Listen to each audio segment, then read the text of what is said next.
جی ہاں، تو ناظرین بہت ہی پیاری ویڈیو تھی آج کی، اور اس میں ہمیں بہت زیادہ نالج میں اضافہ ہوا ہے اس چیز سے کہ سب سے پہلے تو کہ میاں بیوی ایک دوسرے کا لباس ہے. واقعی میں آج کل کے یہ ہو رہا ہے کہ جو ہے نا شوہر اپنی بیوی کو اس طرح سے اپنی ہر بات شیئر نہیں کرتے کہ جیسے کہ کرنے کا حق ہے، کیونکہ زندگی اور موت کا کوئی بھروسہ نہیں ہے کب کس نے پہلے چلے جانا ہے. تو بیوی ہی ایک آپ کے خاص قریب ہوتی ہے جس کو آپ نے ہر بات تقریباً بتائیں تو انشاءاللہ وہ آپ کے بعد کوئی اچھا ہی عمل کرے گی، اور آپ کی جو وراثت ہوگی اس کو بھی اچھی طرح سے تقسیم کر پائے گی، اور آپ کے جو معاملات ہوں گے بیوی بہت اچھی طرح سے دیکھ سکتی ہے، نہ کہ کوئی بہن بھائی یا چاچا تایا ماما وغیرہ.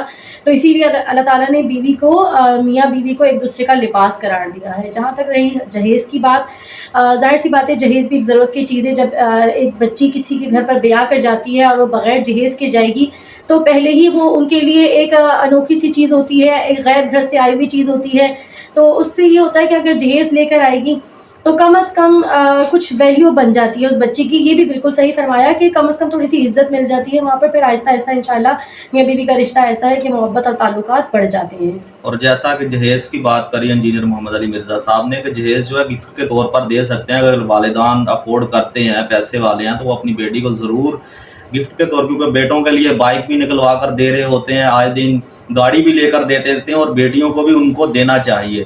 اور جو ڈیمانڈ کرتے ہیں سسرال والوں کی طرف سے یہ حرام ہے کہ کوئی سسرال والے پہلے ہی ڈیمانڈ کر دیتے ہیں، رشتہ کرنے سے پہلے طے ہو جاتا ہے کہ بھائی اتنا جہیز دینا ہے، اتنے لاکھ کا دینا ہے، یا اور ہمیں داماد کہتا ہے کہ موٹر بائک چاہیے یا ہمیں کار چاہیے جہیز کے اندر. یہ چیزیں حرام ہے، یہ اسلام میں اس کی اجازت نہیں ہے. تو آج کی ویڈیو کیسی تھی تو پلیز آپ کمنٹ کر کے ضرور بتائیں. ملتے ہیں انشاءاللہ ایک اور اچھی سی ویڈیو کے ساتھ، تب تک کے لیے اللہ حافظ. اللہ حافظ.